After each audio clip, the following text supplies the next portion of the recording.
وہ اور حر بن قیس بن حسن فزاری حضرت موسیٰ علیہ السلام کے ساتھی کے بارے میں جھگڑے۔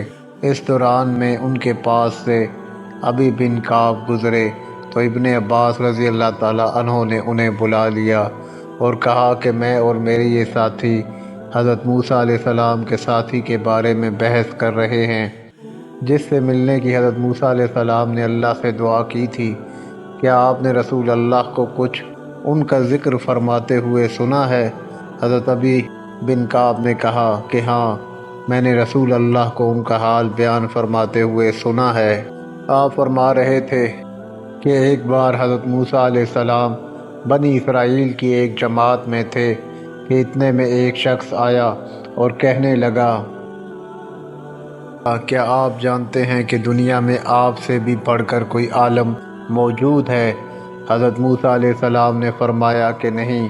تب اللہ تعالیٰ نے حضرت موسیٰ علیہ السلام پر وحی نازل کی کہ ہاں، ہمارا بندہ خضر علم میں تم سے بڑھ کر ہے۔ تو حضرت موسیٰ علیہ السلام نے ان سے ملنے کی راہ دریافت کی۔ اس وقت اللہ تعالیٰ نے ان سے ملاقات کے لیے مچھلی کو نشانی قرار دیا اور ان سے کہہ دیا کہ جب تم مچھلی کو نہ پاؤ تو لوٹ جانا، تب تم خضر علیہ السلام سے ملاقات کر لو گے۔ حضرت موسیٰ علیہ السلام دریا میں مچھلی کے نشان کا انتظار کرتے رہے۔ تب ان کے خادم نے ان سے کہا کہ آپ نے دیکھا تھا کہ جب ہم پتھر کے پاس تھے تو میں وہاں مچھلی بھول گیا اور مجھے شیطان ہی نے غافل کر دیا۔ حضرت موسیٰ علیہ السلام نے کہا کہ ہم اسی مقام کے تو متلاشی تھے۔ تب وہ اپنے قدموں کے نشانوں پر باتیں کرتے ہوئے واپس لوٹے۔ وہاں خضر علیہ السلام کو انہوں نے پایا۔ پھر ان کا قصہ وہی ہے جو اللہ تعالیٰ نے اپنی کتاب میں بیان فرمایا ہے۔ کتاب صحیح بخاری، حدیث نمبر 78، درجہ صحیح۔ آپ صلی اللہ علیہ وآلہ وسلم نے فرمایا کہ اللہ تعالیٰ نے مجھے جس علم و ہدایت کے ساتھ بھیجا ہے، اس کی مثال زبردست بارش کی سی ہے جو زمین پر خوب برسے۔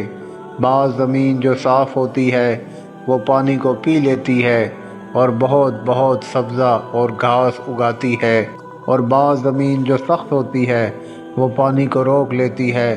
اس سے اللہ تعالیٰ لوگوں کو فائدہ پہنچاتا ہے، وہ اس سے سیراب ہوتے ہیں اور سیراب کرتے ہیں۔ اور کچھ زمین کے بعض خطوں پر پانی پڑتا ہے جو بالکل چٹیل میدان ہوتے ہیں، نہ پانی روکتے ہیں اور نہ ہی سبزہ اگاتے ہیں۔ تو یہ اس شخص کی مثال ہے جو دین میں سمجھ پیدا کرے اور نفع دے۔ اس کو وہ چیز جس کے ساتھ میں مبعوث کیا گیا ہوں، اس نے علم دین سیکھا اور سکھایا۔ اور اس شخص کی مثال جس نے سر نہیں اٹھایا، یعنی توجہ نہیں کی، اور جو ہدایت دے کر میں بھیجا گیا ہوں اسے قبول نہیں کیا۔ حضرت امام بخاری رحمہ اللہ فرماتے ہیں کہ ابن اسحاق نے ابو اسامہ کی روایت سے قبلۃ الماء کا لفظ نقل کیا ہے۔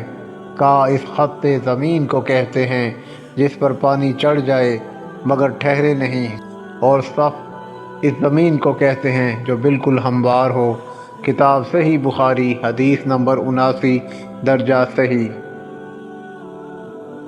رسول اللہ صلی اللہ علیہ وآلہ وسلم نے فرمایا، علامات قیامت میں سے یہ ہے کہ دینی علم اٹھ جائے گا اور جہل ہی جہل ظاہر ہو جائے گا، اور اعلانیہ شراب پی جائے گی اور زنا پھیل جائے گا۔ کتاب صحیح بخاری، حدیث نمبر 80، درجہ صحیح۔